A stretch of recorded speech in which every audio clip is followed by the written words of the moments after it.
Hey, putting out all kinds of 7 inches this morning, cleaning and jury. Hit me with your rhythm stick. And Diane Renee, this is pretty rare. I Had a Dream, and Troublemaker on the B-side, which is pretty good. And Henry Cow, there was a nonsensical name. Avant Art Rock from 79. They got their name in 68, playing with the Pink Floyd. And the thing was a gymnasium show. The power went out, and so Pink Floyd did an extra long drum solo. The original Joy Division, 81, Closer.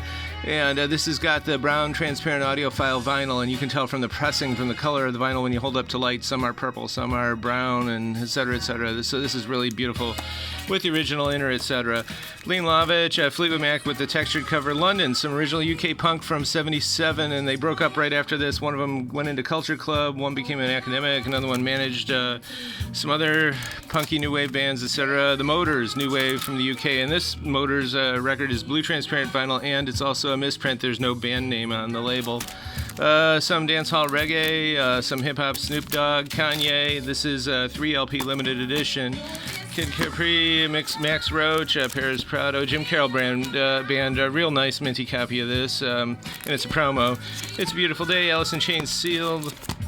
Moon Martin, he got his name, it was a nickname because he wrote so many songs that had the word moon in it. And Defunct, one of the interesting things of the punk years is how it drooled into the other corridors. These cats mix punk, jazz, and funk. It's pretty excellent. Jefferson Airplane, Fat Angel, this is a rarity. It's got the word rare on my mind because the Mint copy and Jefferson Airplane were pretty much best live apparently, and people rave about that record.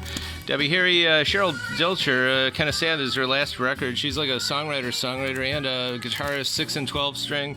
This is her last record. She put it out herself on clear vinyl on her own label, and it went quickly into the cutout bins. There it is in Cleveland, and it was fast forgotten, but musicians know her for a strong songwriting, kind of like a Joni Mitchell in a way, a strong, sensitive effort. Rolling Stones Miss You, pink vinyl, a disco record, and some more Rolling Stones disco, blue transparent vinyl with the black drops, and Hot Stuff on clear red. This one's actually super darn rare.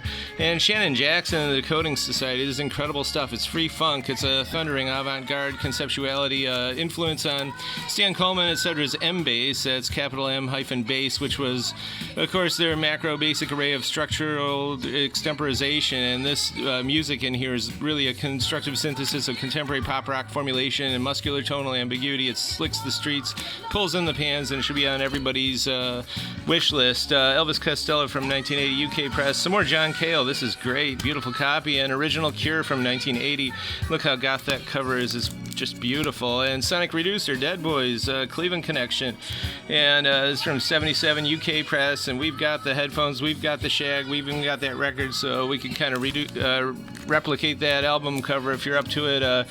This is pretty good. Modern classical. David Del Tredici, his music is published by Boozy and Hawks, and this is a play on Alice in Wonderland, and of course some pub rock from the 70s from the UK, Dr. Feelgood, and some more Stones, including this one, which is in beautiful, beautiful shape.